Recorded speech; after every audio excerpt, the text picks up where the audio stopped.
I'm Doug Smitty of Smitty's Gardening Services here on behalf of ExpertVillage.com, and welcome to my garden.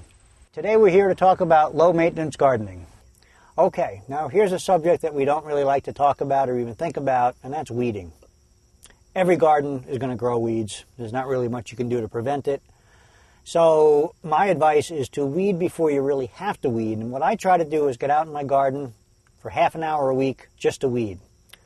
Another advantage of a small garden is there's not that many weeds. So don't let them get out of hand. It's not that much of a hassle. Now, you can go out and cut your weeds with a hoe, which a lot of people do, but I don't like to do that because that's just going to stimulate more weed growth. So what I like to do to ensure that you get the whole root and all is use your little cultivator and dig down right next to the root and loosen it up. Because if you just try to pull it, you might leave a little piece of root in there, and that could actually propagate new weed growth. So you want to take it, wiggle it as you get that whole root. And don't just throw the weeds on your lawn. Keep a container nearby, a box or a bucket or something. Throw them in the bucket and then get rid of the weeds somewhere else. Because if you throw it in your lawn, you're probably just going to grow a weed right there.